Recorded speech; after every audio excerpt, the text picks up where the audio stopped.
so-called war on terror. Yeah. But what are your reflections on that? And is it even a good name? Well, they've actually shifted away from calling it the war on terror, and they've now started to call it the war on Al-Qaeda, because they wanted, I think, both from an honest perspective and from a strategic perspective, to talk about an objective enemy, that there was a clearly defined strategy in order to beat. A war on terror is like a war on crime or a war on sadness.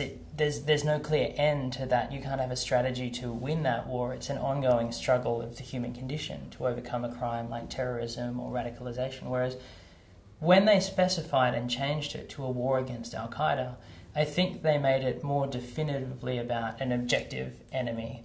And I think that we'll migrate toward talking about a war on Islamic State, possibly, or a war on violent extremism. These are all different labels that I think we use to categorise what is, I think, a much deeper struggle of society to protect ourselves against threatening factors. I'd like to concentrate on the domestic side or the local side of the war on terror, rather than any overseas combat or whatever. But in that, it seems a key part of it is, okay, how do we keep an eye on people who may be a threat here, but on the other hand, maintain the open democracy that we cherish and the personal freedoms that we cherish? Yeah, and that's the big question that we're asking in Australian society today. I think when we talk about policies like metadata retention, when we talk about increased security and increased powers for the Australian Security and Intelligence Organisation, we're talking about exactly these issues. We even had the Prime Minister, Tony Abbott, talking about how the balance between freedom and security may have to shift. And that's often how we talk about the tension in our society, is that we have, on the one hand, we have freedom, and on the other hand, we have security. And the more you have of one, the less you have of the other. And on a surface level, that's quite true. So the question becomes, how much freedom do we impose or take away from people in order to give ourselves security? And are we applying that equally, or are we applying to a particular group of people special restrictions on their freedom to give everybody else an additional feeling of safety? My concern is that we've taken the idea that there is a particularly radicalised form of Islam which is responsible for a number of violent attacks around the world. And as a result of that, we are using the status of people all over the country, their religious status as Islamic, as though that was sufficient reason to impose on their freedoms in order to give the rest of us a sense of safety. When, firstly, that's possibly not even going to happen. And secondly, it doesn't seem to necessarily be justified unless there's additional evidence for surveilling those individuals. It seems an implication of that is that we ramp up the fear against that group of people, or towards that group of people, and in the process they sort of become demonised. But how do we deal with that, or what do you think is the best way to overcome that? Yeah, I think I would be careful of talking about it in terms of a conspiracy to create fear deliberately. I think the fear is already there. I think it's a fear that is as a result of horrible attacks both overseas and now on Australian soil, with the siege at the Link Cafe in Martin Place and the horrific deaths of 2 people, 3 people, including the terrorist himself. And I think the fear is real and tangible. The question is there a way of finding an outlet for that doesn't seem to be excessive? I think that you're right to use the language of demonization. I think that there's a sense of otherness about the Muslim Australian as opposed to the ordinary Australian, as if these are 2 different groups. And the rhetoric talks about the Muslim community and the things that the Islamic community have to do in order to show that they're on board with Team Australia, or to show that they're combating extremism as if it was their responsibility.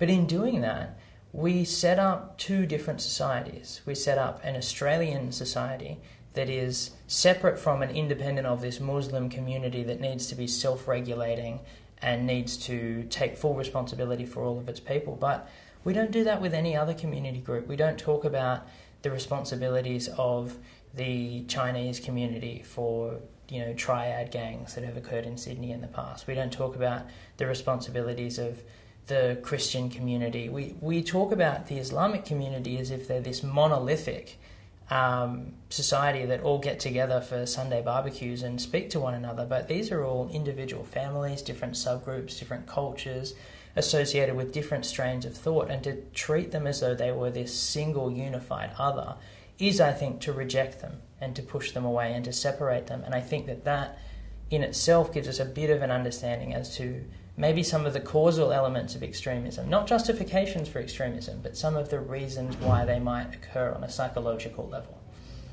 If you're saying then that's one of the factors behind maybe people becoming radicalised, and I think it is a multifactorial, there's a whole lot of things going on there. Yeah. But in general,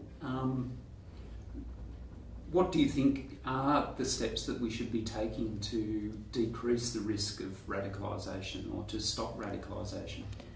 First of all, I think we need to listen to the experts. I think there are lots of people in Australia who are doing very, very good and very, very important work on the subject of counter-terror, violent extremism and radicalisation, and their voices are not given the attention that they deserve in what is such an important question. Instead, we have speculation, we have ordinary people, politicians who don't have the necessary expertise and have done the groundwork in terms of empirical research and study and interview to know with any confidence what is actually going to combat extremism. Instead, we use throwaway lines and we say that, well, it falls to education by Muslims for Muslims, or we just need to give them something better to do, or it's inevitable, it's part of the religion and we need to regulate the religion. Maybe some of those things are true, maybe none of them are, and maybe all of them are, but the conversation we have to have and the people who can arbitrate on which of those things are true are experts whose voices in Australian society aren't being heard well enough at the moment. So I'd say that's the first step, is actually going to the people who have been talking about this for years and years and years and trying to figure out what they think.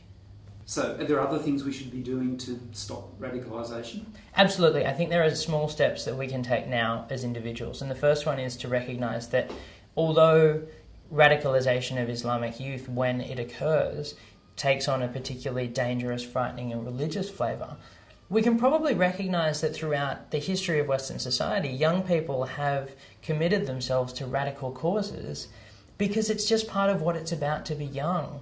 It's part of finding yourself, it's part of self-discovery, and it's the product of the energy and the passion that comes with youth. Young people involved with Vietnam War protests. We've seen in the United States young people mobilising very strongly against police brutality and violence. Race protests all around the world. There is a fervour about young people wherever you go. And when it happens to be in an environment where there is a zealotry approach to Islam or to any religion, because we see other forms of religious extremism all around the world, it's likely to take on a religious flavour, that young, youthful fervour. So if we can find ways of giving that fervour another outlet, if we can provide spaces within our own society to say, yes, here's an outlet to show your anger and your passion about this issue that doesn't involve harming other people, that is a legitimate step as part of our community and part of our democracy to give voice to the resistance that you have, then I think that's probably a step in the right direction.